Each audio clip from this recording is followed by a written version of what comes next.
ಎಲ್ಲರಿಗೂ ನಮಸ್ಕಾರ. ಚಾಯ್ಗೆ ನಾನು ಛಾಯಾ ನಿಮ್ಮನ್ನೆಲ್ಲ ವೆಲ್ಕಮ್ ಮಾಡ್ತಾ ಇದ್ದೀನಿ. ನಾನು ಕಾಲೇಜಲ್ಲಿ ಕೆಮಿಸ್ಟ್ರಿ ಪ್ರೊಫೆಸರಾಗಿ ವರ್ಕ್ ಮಾಡ್ತಾ ಇದ್ದೀನಿ. ನನ್ನ ಇಂಟೆನ್ಷನ್ ಏನಕ್ಕೆ ಈ ಚಾನಲ್ನ ಸ್ಟಾರ್ಟ್ ಮಾಡೋದಕ್ಕೆ ಅಂದರೆ ಸಾಧ್ಯ ಆದಷ್ಟು ಕೆಮಿಸ್ಟ್ರಿ ರಿಲೇಟೆಡ್ ಟಾಪಿಕ್ನ ಸಿಂಪಲಾಗಿ ಕನ್ನಡದಲ್ಲಿ ಹೇಳುವಂಥ ಪ್ರಯತ್ನ ಮಾಡ್ತಾ ಇದ್ದೀನಿ.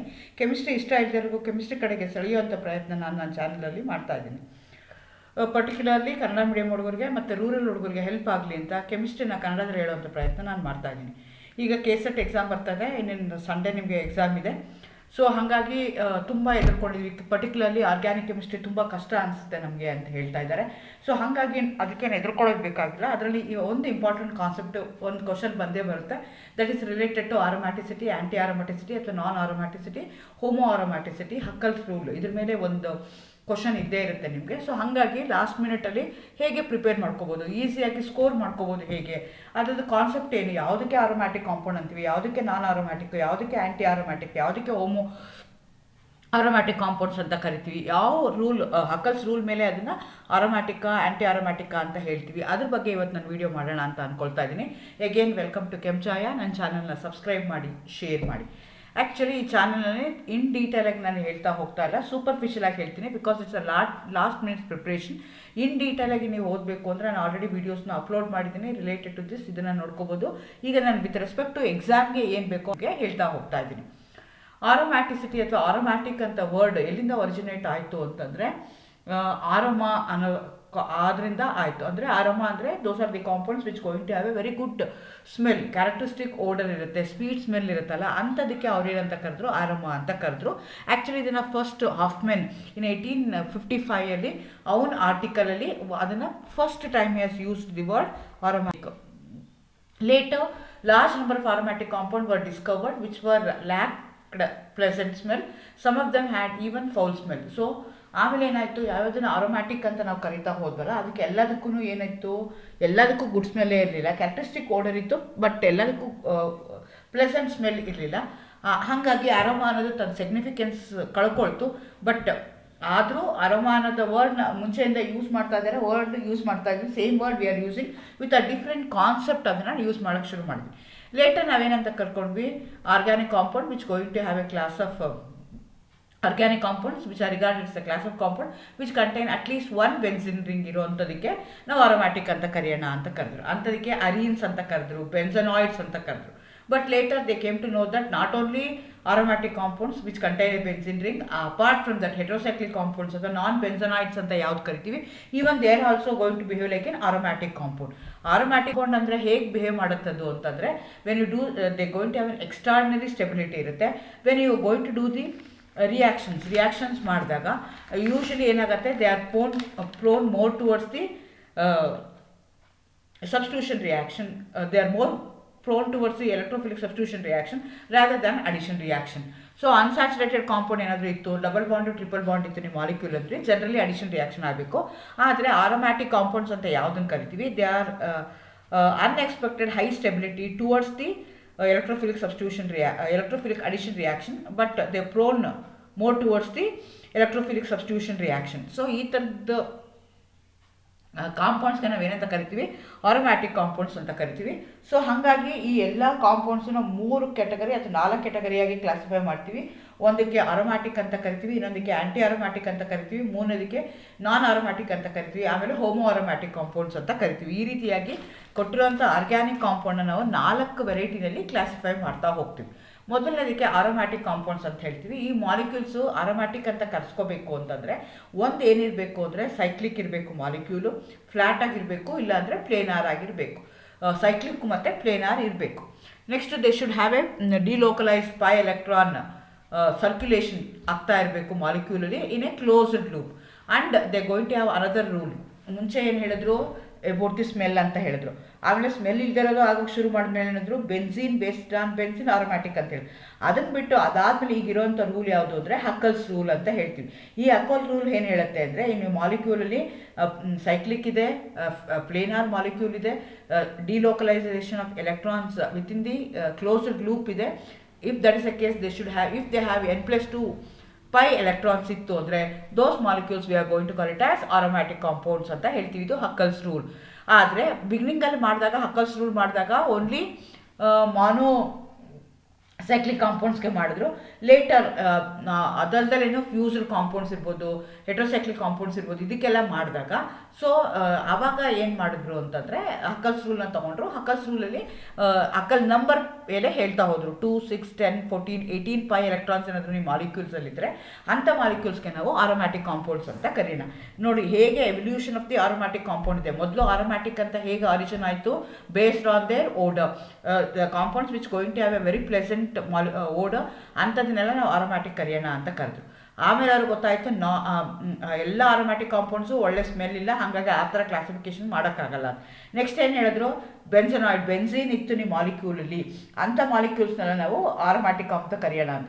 ಬಟ್ ಲೇಟರ್ ಇದೇ ಥರ ಸ್ಟೆಬಿಲಿಟಿ, ಎಕ್ಸ್ಟ್ರಾ ಸ್ಟೆಬಿಲಿಟಿ ಇರ್ಬೋದು, resistant towards electrophilic substitution reaction ಆಗುವಂಥದ್ದು, not only in case of aromatic, not only in case of benzene molecules ಅಥವಾ ಬೆನ್ಸಿನ್ ಡೆರಿವೇಟಿವ್ಸ್ ಅಲ್ದಲೇ ಅದು ಇಲ್ಲದೇ ಇರೋಂಥ ಕಡೆಗೆ ಹೆಟ್ರೋಸೈಕ್ಲಿಕ್ ಕಾಂಪೌಂಡ್ಸನ್ನು ಶೋ ಮಾಡೋಕ್ಕೆ ಶುರು ಆಯಿತು. ಹಾಗಾಗಿ ಏನು ಹೇಳಿದ್ರು, not only that even the non benzenoid compounds can also exhibit the aromaticity ಅಂತ ಹೇಳಿದಾಗ ನೆಕ್ಸ್ಟ್ ಥರ್ಡ್ ರೂಲ್ ಯಾವ್ದು ಬಂತು ಅಂದರೆ ಹಕ್ಕಲ್ಸ್ ರೂಲ್ ಬಂತು. ಈ ಹಕ್ಕಲ್ಸ್ ರೂಲ್ ಏನು ಹೇಳುತ್ತೆ ಅಂದರೆ, ನಿಮ್ಮ ಮಾಲಿಕ್ಯೂಲಲ್ಲಿ 4n+2 ಪೈ ಎಲೆಕ್ಟ್ರಾನ್ಸ್ ಅಥವಾ ನಿಮಗೆ ಅಕ್ಕಲ್ಸ್ ನಂಬರ್ ಆಫ್ ಪೈ ಎಲೆಕ್ಟ್ರಾನ್ಸ್ ಇತ್ತು ಅಂತಂದರೆ ಅಂಥದಕ್ಕೆ ನಾವು ಆರೋಮ್ಯಾಟಿಕ್ ಅಂತ ಕರೆಯೋಣ. ಅಕ್ಕಲ್ ನಂಬರ್ ಅಂದರೆ ಏನು, ಅದಕ್ಕೆ ಮ್ಯಾಜಿಕ್ ನಂಬರ್ ಅಂತಲೂ ಕರೀತಾರೆ, ಹಕ್ಕಲ್ ನಂಬರ್ ಅಂತ ಕರೀತಾರೆ. 2, 6, 10, 14, 18 ಎಲೆಕ್ಟ್ರಾನ್ಸ್ ಏನಾದರೂ ನಿಮ್ಮ ಮಾಲಿಕ್ಯೂಲಲ್ಲಿ ಇತ್ತು ಅಂದರೆ, so many number of pi electrons ಇತ್ತು ಅಂದರೆ ಅವಾಗ ಅದನ್ನು ಆರೋಮ್ಯಾಟಿಕ್ ಅಂತ ನಾವು ಕನ್ಸಿಡರ್ ಮಾಡೋಣ ಅಂತ. ಅದ್ರ ಜೊತೆಗೆ ಕಂಡೀಷನ್ ಏನಿರಬೇಕು, ಸೈಕ್ಲಿಕ್ ಇರಬೇಕು, ಪ್ಲೇನಾರ್ ಇರಬೇಕು, delocalisation of pi electrons in a closed loop ಇರಬೇಕು, sp2 ಅಥವಾ sp ಹೈಬ್ರಿಡೈಸ್ಡ್ ಆಗಿರಬೇಕು. ಜನರಲಿ ಆರೋಮ್ಯಾಟಿಕ್ ಕಾಂಪೌಂಡ್ಸು ಡಯಾಮ್ಯಾಗ್ನೆಟಿಕ್ ಇರುತ್ತೆ, they are highly stable with extremely high resonance energy. So ನೀವು ಕಂಪೇರ್ ಮಾಡಿದ್ರೆ ರೆಸೊನೆನ್ಸ್ನ ಕಂಪೇರ್ ಮಾಡಿದ್ರೆ ಹೇಗಾಗತ್ತೆ ಅಂತಂದರೆ, resonance energy of the open counter part ಇರ್ಬೋದು, ಇಲ್ಲ ಅಂತಂದರೆ ಈ ಆರೋಮ್ಯಾಟಿಕ್ ಕಾಂಪೌಂಡ್ಸ್ ಇರ್ಬೋದು. ಅದನ್ನೇ ಕಂಪೇರ್ ಮಾಡಿದ್ರೆ ಆರೋಮ್ಯಾಟಿಕ್ ಕಾಂಪೌಂಡ್ಸ್ ಸ್ಟೆಬಿಲಿಟಿ ಏನಾಗಿರುತ್ತೆ ಅಂದರೆ ಜಾಸ್ತಿ ಇರುತ್ತೆ, ಎನರ್ಜಿ ಏನಾಗಿರುತ್ತೆ ಕಡಿಮೆ ಇರುತ್ತೆ. So energy and stability are inversely proportional. The energy of the aromatic compound is less than its open chain counterpart. For example benzene ಅಂತ ತೊಗೊಂಡ್ರೆ, ಬೆನ್ಝೀನ್ದು ಮತ್ತು 1,3,5 ಟ್ರೈಈನ್ ಅಂತ ತಗೊಂಡ್ರೆ ಅವಾಗ ಅದನ್ನು ಕಂಪೇರ್ ಮಾಡಿದ್ರೆ ಏನಾಗುತ್ತೆ, benzene is more stable, going to have less energy. So ಅದರ ಎಕ್ಸಾಂಪಲ್ಸ್ನ ನೋಡೋಣ. ನಾನು ಮುಂಚೆನೇ ಹೇಳಿದೆ, not only benzenoids, even the non benzenoids can also be ಅಥವಾ fused rings structures also can exhibit the aromaticity. So benzenoids ಯಾವ್ಯಾವುದು ಅಂತಂದರೆ, ಬೆನ್ಝೀನ್ ತೊಗೊಳ್ಳೋಣ. ಬೆನ್ಝೀನಲ್ಲಿ ಎಷ್ಟಾಗುತ್ತೆ, 3 ಡಬಲ್ ಬಾಂಡ್ ಇದೆ, 1 ಡಬಲ್ ಬಾಂಡ್ ಇದ್ದರೆ 2 ಎಲೆಕ್ಟ್ರಾನು, 6 ಪೈ ಎಲೆಕ್ಟ್ರಾನ್ಸ್ ಇದೆ. ಆ ಥರ ನ್ಯಾಫ್ಥಲಿನ ತೊಗೊಳ್ತೀವಿ. ನ್ಯಾಫ್ಥಲಿನಲ್ಲಿ ಏನಾಗುತ್ತೆ, ಒಟ್ಟು ಎಷ್ಟು 5 ಇದೆ. So 5 2 10 pi.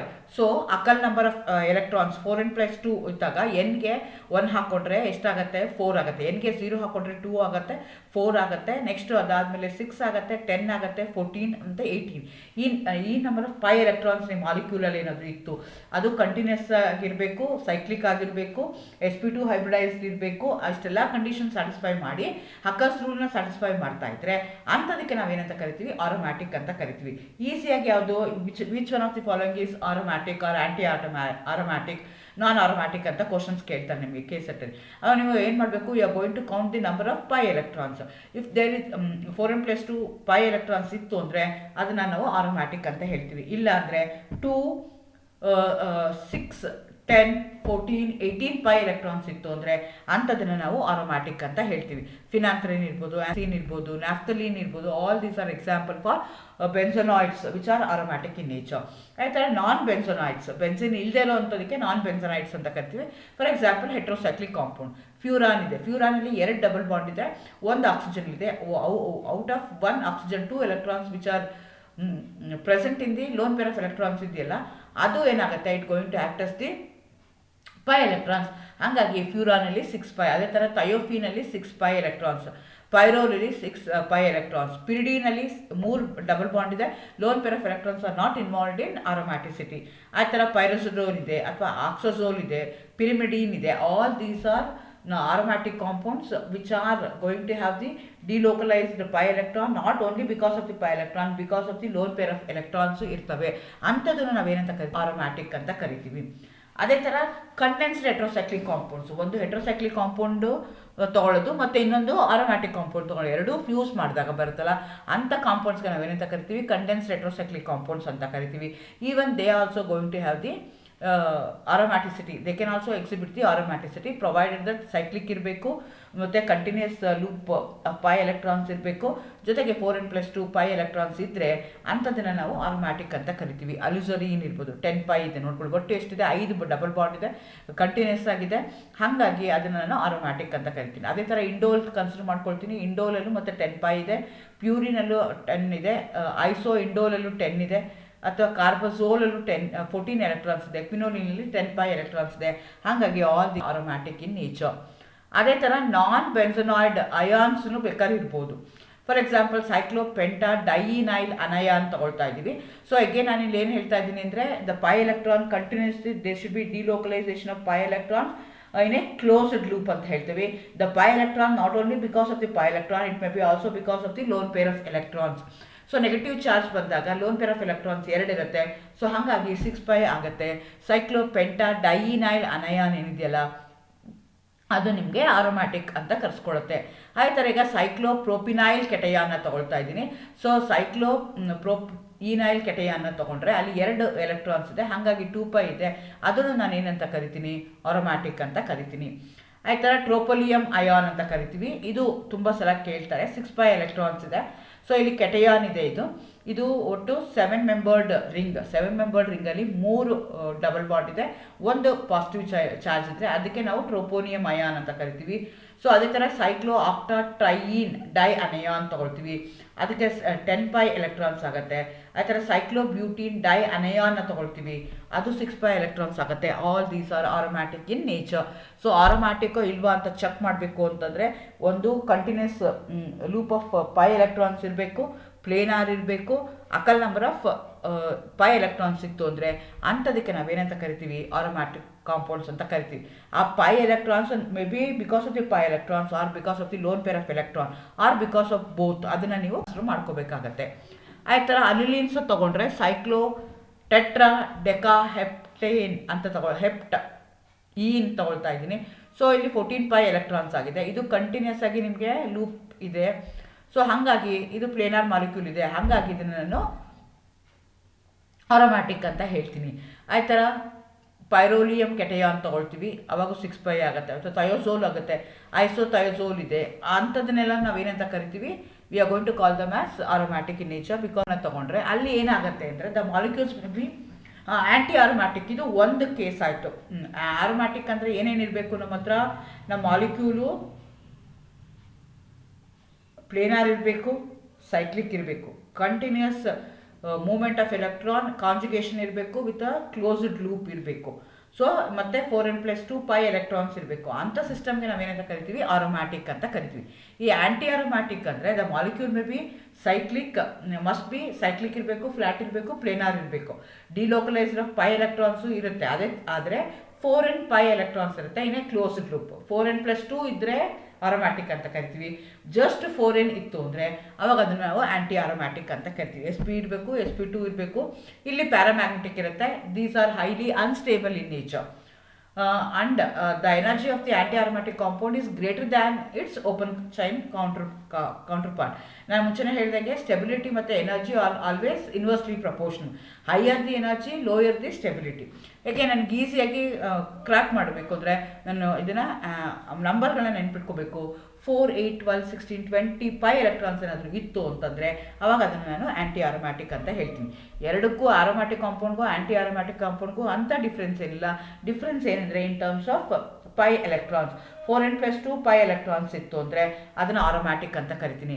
ಬರೀ 4n ಪೈ ಎಲೆಕ್ಟ್ರಾನ್ಸ್ ಇತ್ತು ಅಂದರೆ ಅವಾಗ ಅದನ್ನು ನಾನು ಆ್ಯಂಟಿ ಆರೋಮ್ಯಾಟಿಕ್ ಅಂತ ಕರಿತೀನಿ. ಫಾರ್ ಎಕ್ಸಾಂಪಲ್ ನಾನು ತೊಗೊಂಡ್ರೆ ಇಲ್ಲಿ ಸೈಕ್ಲೋಪೆಂಟಾ ಡೈಯಿನೈಲ್ ಕೆಟಯಾನ್ನ ತೊಗೊಳ್ತಾ ಇದ್ದೀವಿ, 4 ಪೈ ಎಲೆಕ್ಟ್ರಾನ್ಸ್ ಆಗ್ತಾ ಇದೆ. ಅದೇ ಥರ ವಿತ್ ನೈಟ್ರೋಜನ್ ತೊಗೊಳ್ತಾ ಇದ್ದೀವಿ, ಅಲ್ಲೂ 4 ಪೈ ಎಲೆಕ್ಟ್ರಾನ್ಸ್ ಆಗ್ತಾ ಇದೆ. ಸೈಕ್ಲೋಬ್ಯೂಟಾ ಡೈಯಿನ್ ತೊಗೊಳ್ತಾ ಇದ್ದೀವಿ, ಅಲ್ಲೂ 4 ಎಲೆಕ್ಟ್ರಾನ್ಸ್ ಆಗ್ತಾ ಇದೆ. ಅದೇ ಥರ 2H ಅಜರೈನ್ ಅಂತ ಹೇಳ್ತೀವಿ, ಅದರಲ್ಲೂ ಏನಾಗ್ತಾ ಇದೆ ಅಂದರೆ 4 ಪೈ ಎಲೆಕ್ಟ್ರಾನ್ಸ್ ಆಗಿದೆ. ಅದೇ ಥರ ಪೆಂಟಲೀನ್ ಅಂತ ಹೇಳ್ತೀವಿ, ಅಲ್ಲೂ ಏನಾಗ್ತಿದೆ 8 ಪೈ ಎಲೆಕ್ಟ್ರಾನ್ಸ್ ಆಗ್ತಿದೆ. ಅಥವಾ ಬೆನ್ಸೋ ಸೈಕ್ಲೋ ಬ್ಯೂಟಾ ಡೈನ ತೊಗೊಳ್ತಾ ಇದ್ದೀವಿ, ಅಲ್ಲೂ ಏನಾಗ್ತಿದೆ 8 ಪೈ ಎಲೆಕ್ಟ್ರಾನ್ಸ್ ಆಗ್ತಿದೆ. All these are example for anti aromatic going to satisfy the conditions. ಅದೇ ಥರ ನೀವು ಕೆಲವೊಂದು ಬೇರೆ ಬೇರೆ ಡಿಫ್ರೆನ್ಸ್ ಏನೂ ಇಲ್ಲ anti aromatic aromatic in terms of pi electrons ಮಾತ್ರ difference. Another class of organic compounds are there which are called as non aromatic compounds ಅಂತ ಕರಿತೀವಿ. ಈ ಮಾಲಿಕ್ಯೂಲು ಅಥವಾ ಅಯಾನು ಮೇ ಬಿ ಸೈಕ್ಲಿಕ್ಕು ಅಥವಾ ಅಸೈಕ್ಲಿಕ್, ಪ್ಲೇನಾರ್ ಇರ್ಬೋದು, ನಾನ್ ಪ್ಲೇನಾರ್ ಇರ್ಬೋದು. 4n+2 pi ಎಲೆಕ್ಟ್ರಾನ್ಸ್ ಇರ್ಬೋದು, 4 pi electrons ಇರ್ಬೋದು, but not in a closed loop. ಅಲ್ಲಿ ಏನಾಗ್ತಿತ್ತು, 4n+2 pi ಎಲೆಕ್ಟ್ರಾನ್ಸು ಅಥವಾ 4n pi electrons in a closed ಲೂಪಲ್ಲಿ ಇತ್ತು. ಕ್ಲೋಸ್ಡ್ ಲೂಪಲ್ಲಿ ಇರೋದಿಲ್ಲ. ಇನ್ ಬಿಟ್ವೀನ್ ಏನಾಗುತ್ತೆ ಅಂತಂದರೆ hetero atom which may be part of the ring should be sp2 hybridise ಇತ್ತು. ನಾನ್ ಪ್ಲೇನಾರ್ ಇರುತ್ತೆ, ಮಾಡ್ರೇಟ್ಲಿ ಸ್ಟೇಬಲ್ ಆಗಿವೆ, ಇಂಥದಕ್ಕೆ ಹೇಳ್ತೀವಿ. For example cyclooctatetraene ಅಂತ ಹೇಳ್ತಾ ಇದ್ದೀವಿ. ಫ್ಲ್ಯಾಟ್ ಇದ್ದಾಗ ಈ ಥರ ಆಗುತ್ತೆ, ಆದರೆ ಅದು in order to maintain the stability ತನ್ನಷ್ಟಕ್ಕೆ ತಾನೇನಾಗುತ್ತೆ, ಅದು ಟಫ್ ಶೇಪ್ಗೆ ಕನ್ವರ್ಟ್ ಆಗುತ್ತೆ. ಸೊ ಇಲ್ಲೇನಾಗ್ತಾ ಇದೆ, 8 ಎಲೆಕ್ಟ್ರಾನ್ಸ್ ಆಗ್ತಿದೆ, ಆದರೆ ಇಲ್ಲೇನಾಗ್ತಿದೆ, ಕಂಟಿನ್ಯೂಸ್ ಲೂಪ್ ಇಲ್ಲ. ಸೊ ಹಾಗಾಗಿ ಇದನ್ನು ಏನಂತ ಕರಿತೀನಿ ನಾನು, ನಾನ್ ಅರೋಮ್ಯಾಟಿಕ್ ಅಂತ ಕರಿತೀನಿ. ಆ ಥರ ಅದು ಕಾಂಜುಗೇಟೆಡ್ ಇಲ್ದಲೇನೂ ಇರ್ಬೋದು, ಅದೇ ಥರ ನಾಟ್ ಪ್ಲೇನಾರ್ ಇಲ್ಲದೆ ಇರ್ಬೋದು. ಇಂಥದನ್ನೆಲ್ಲ ನಾವೇನಂತ ಕರಿತೀವಿ, ನಾನ್ ಅರೋಮ್ಯಾಟಿಕ್ ಅಂತ ಕರಿತೀವಿ. ಅದೇ ಥರ another class of organic compounds are there which are called as homoaromaticity or homoaromatic compounds ಅಂತ ಕರಿತೀವಿ. ಇದೆಲ್ಲ ಆದಮೇಲೆ ಸೌಲ್ ವಿಲ್ಸ್ಟನ್ ಅನ್ನೋ ಕೆನಡಿಯನ್ ಕೆಮಿಸ್ಟ್, ಅವನು ಈ ಕಾನ್ಸೆಪ್ಟ್ನ ಸಿಸ್ ಹೋಮೋ ಸೈಕ್ಲೋಪ್ರೋಪಿನೈಲ್ ಕೆಟಯಾಲ್ನ ಸ್ಟಡಿ ಮಾಡ್ಬೇಕಾದ್ರೆ ಇದು ಅವನಿಗೆ ಗೊತ್ತಾಯಿತು. A special case of aromaticity conjugation is interpret by the single sp3 hybridise one atom. ಇಲ್ಲೇನಾಗ್ತಾ ಇದೆ ಅಂತಂದರೆ ಆರೋಮ್ಯಾಟಿಕ್ ಇದೂ ಸ್ಪೆಷಲ್ ಕೇಸ್ ಆಫ್ ಆರೋಮ್ಯಾಟಿಕ್ ಕಾಂಪೌಂಡ್ನೇ. ಆದರೆ ಆರೋಮ್ಯಾಟಿಸಿಟಿ ಏನಾಗ್ತಾ ಇದೆ ಅಂದರೆ ನಾವೇನು ಹೇಳ್ತೀವಿ, continuous pi electrons in a closed ಲೂಪಲ್ಲಿ ಇದ್ದರೆ ಮಾತ್ರ ಆಗುತ್ತೆ ಅಂತ. ಆದರೆ ಇಲ್ಲೇನಾಗುತ್ತೆ, ಅದು ಒಂದು sp3ಇಂದ ಇಂಟ್ರಪ್ಟ್ ಆದ್ರೂ they going to have a special behaviour, they going to behave like an aromatic compound. ಅಂಥದಕ್ಕೆ ನಾವೇನಂತ ಕರಿತೀವಿ, ಹೋಮೋ ಅರೋಮ್ಯಾಟಿಸಿಟಿ ಅಂತ ಕರಿತೀವಿ. Generally the carbon atoms in a aromatic compounds are sp2 hybridized. Thus they have a planar geometry and a continuous p orbital overlap. However, in a homoaromatic compound there is one sp3 hybridized carbon atom which interrupts the continuous overlap of p orbital. So there should be continuous delocalization of pi electrons ಅಂತ ಹೇಳ್ತೀವಿ. ಆ pi electrons ಒಂದು bond ಇಂದ interrupt ಆಗಿರುತ್ತೆ. In spite of this discontinuity, the p orbital overlap, these compounds show aromatic behavior. So aromatic ತರ behave ಮಾಡ್ತಾರೆ. They are going to have extraordinary stability ಇರುತ್ತೆ. They are going to resist towards the electrophilic substitution reaction. ಅಂಥ ಕಾಂಪೌಂಡ್ಸ್ಗೆ ನಾವು ಏನಂತ ಕರಿತೀವಿ, homo aromatic compounds ಅಂತ ಕರಿತೀವಿ. These form the stabilized cyclic conjugation system by bypassing that one sp3 atom. ಇಂಥದಕ್ಕೆ ನಾವೇನಂತ ಕರಿತೀವಿ, homo ಅರೋಮ್ಯಾಟಿಸಿಟಿ ಅಂತ ಕರಿತೀವಿ. ಎಕ್ಸಾಂಪಲ್ ಹೋಮೋಟ್ರೋಪಿನಿಯಂ ಕೆಟಯಾನ್ ಅಂತ ಹೇಳ್ತೀವಿ, ಅಥವಾ ಸೈಕ್ಲೋಬ್ಯೂಟಾ ಡೈನೈಲ್ ಕೆಟಯಾನ್ ಅಂತ ಹೇಳ್ತೀವಿ. ಇಲ್ಲಿ ಏನಾಗ್ತಿದೆ ಅಂತಂದರೆ ಇನ್ ಬಿಟ್ವೀನ್, ಇಲ್ಲಿ ಏನಾಗ್ತಿದೆ ನಿಮಗೆ ಈ ಒಳಗಡೆ ಸೆಂಟ್ರಲ್ ತೋರಿಸ್ತಾ ಇರೋದು, ಇಲ್ಲಿ ನಿಮಗೆ ಅರೋಮ್ಯಾಟಿಸಿಟಿ ಇದೆ. ಆದರೆ ಈ ಕಾರ್ಬನ್ ಆಟಮ್ ಲಾಸ್ಟಲ್ಲಿ ಏನಿದೆಯಲ್ಲ, ಇಟ್ ಈಸ್ sp3 ಇದೆ. ಅದೇ ಥರ ಇಲ್ಲಿ ತೊಗೊಂಡ್ರೆ, ಇಲ್ಲಿ ನೀವು ಸೈಕ್ಲೋಬ್ಯೂಟೈನೈಲ್ ಕೆಟಯಾನ್ನ ತೊಗೊಂಡ್ರೆ ಇಲ್ಲಿ ಏನಾಗ್ತಿದೆ ಅಂತಂದರೆ ಒಂದು ನಿಮಗೆ sp3 ಹೈಬ್ರಿಡೈಸ್ಡ್ ಕಾರ್ಬನ್ ಬರ್ತಾ ಇದೆ. ಈ ಥರ ಏನಾದರೂ ಇತ್ತು ಅಂತಂದರೆ ಅಂಥದಕ್ಕೆ ನಾವು ಹೋಮೋ ಅರೋಮ್ಯಾಟಿಕ್ ಕಾಂಪೌಂಡ್ಸ್ ಅಂತ ಕರಿತೀವಿ. ಈ ರೀತಿಯಾಗಿ ಆರ್ಗ್ಯಾನಿಕ್ ಕಾಂಪೌಂಡ್ ನಾವು 4 ಥರ ಕ್ಲಾಸಿಫೈ ಮಾಡ್ತೀವಿ: aromatic, anti aromatic, non aromatic and homo aromatic. So ಇದರಲ್ಲಿ ಯಾವುದು ಅಂತ ನಿಮಗೆ ಕೇಳ್ತಾರೆ ಕ್ವಶನ್ಸು. ಹಾಗಾಗಿ ನೀವು ನೀಟಾಗಿ ಇದರ ಅರ್ಥ ಮಾಡಿಕೊಂಡ್ರೆ ಈಸಿ ಆಗುತ್ತೆ. Just you are going to calculate the number of pi electrons ಎಷ್ಟಿದೆ. pi electrons 4n+2 pi electrons ಇತ್ತು ಅಂದರೆ ಆರೋಮ್ಯಾಟಿಕ್. ಬರೀ 4n ಇತ್ತು ಅಂತಂದರೆ ಅವಾಗ ಅದನ್ನು ಆ್ಯಂಟಿ ಅರೋಮ್ಯಾಟಿಕ್ ಅಂತ ಕರಿತೀವಿ. ಕ್ಲೋಸ್ಡ್ ಲೂಪ್ ಇರಲಿಲ್ಲ ಅಂತಂದರೆ ಅವಾಗ ಅದನ್ನು ನಾನ್ ಅರೋಮ್ಯಾಟಿಕ್ ಅಂತ ಕರಿತೀವಿ. ಕ್ಲೋಸ್ಡ್ ಲೂಪ್ ಇಲ್ದಲೇ ಇದ್ದರೂ if they going to behave like an aromatic compound, ಅವಾಗ ಅದನ್ನು ನಾವು ಹೋಮೋ ಅರೋಮ್ಯಾಟಿಕ್ ಅಂತ ಹೇಳ್ತೀವಿ. ಹಾಗಾಗಿ ಎದುರ್ಕೊಳ್ಳೋದು ಬೇಕಾಗಿಲ್ಲ. So nothing in life to be fear, it's only understood. Now it's time to understand more so that we may fear less. ಅದನ್ನು ಅರ್ಥ ಮಾಡ್ಕೊಂಡ್ರೆ, ಎಕ್ಸಾಂಪಲ್ನ ನಾನು ಪ್ರಾಕ್ಟೀಸ್ ಮಾಡಿದ್ರೆ ಈಸಿ ಆಗುತ್ತೆ. All the best. Thank you.